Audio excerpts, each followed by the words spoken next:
one of the things I say is that every choice you make in life is a package.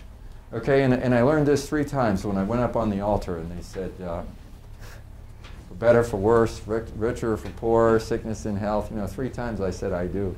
And when you say I do, you accept the package. You don't know what's coming. You have no idea what kind of changes are going to happen. You just say, okay, whatever comes, I'm going to take it.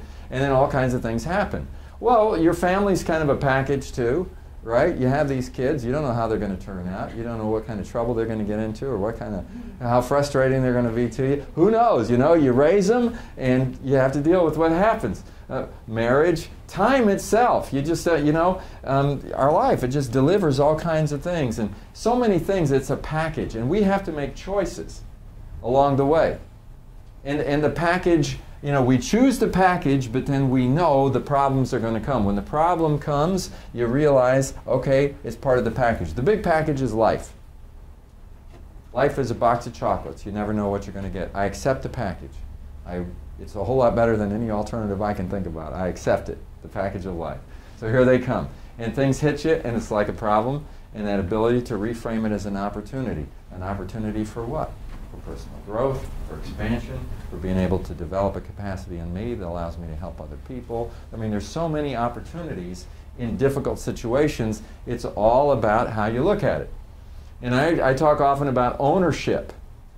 And yesterday in one of the sessions that we did, I was talking about the difference between when you're a renter or an owner of your house. If you're renting the house, how much work are you going to do on changing the landscaping, redecorating the house, remodeling the house? Probably not very much.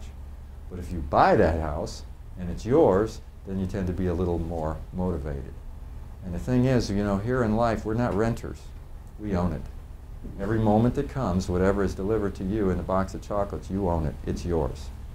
And the responsibility of ownership is to be able to move past the problems, start seeing the opportunities that come to you in life, and to make the best of every situation. So I put a form on page 6, and it's about reframing. Okay?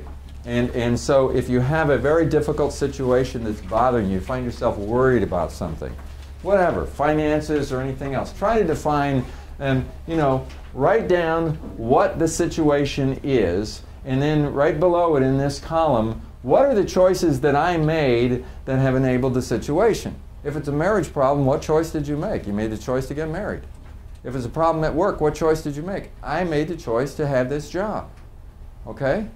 Now, really trying to tie, instead of blaming other people for what happened, go back to the choice that you made, because you accepted the package. You own it. All right? So, what are the things that have come with this package? This is a reflection. Some are good, some are bad. And this is like a little balance sheet here. And sometimes it's really helpful when everything really looks bleak to try to balance it out and get perspective. Okay, this is bad, that's what I'm focusing on. Is there anything good about the package that I have? When you finally realize there's nothing good about it, you move out. But hopefully, you can see some of the good and some of the potential and so forth and try to get some perspective on it. Then you say, how have I been framing this situation? And it's an interesting thing to ask yourself, how have I been framing it? And think about just, what's the perspective I've taken on it? Well, they're doing this to me, and this is my... And write it out. It's really interesting when you start writing how you framed it.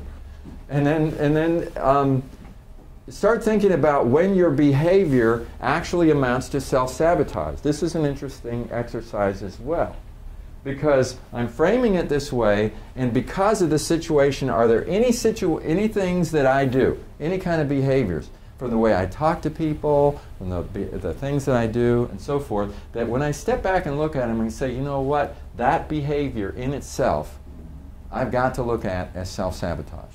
It's not helping anything, it's not helping me, it's not helping anybody else. Okay?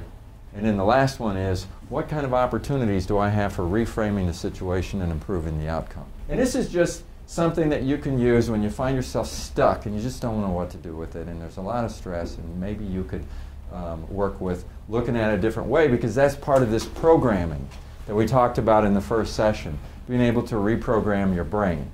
And just like I said before, you got the external situation, it triggers this program. It causes you unconsciously to see it in a certain frame, and that puts you in a state. And when you figure that out, you start working with the reframing and changing this whole process.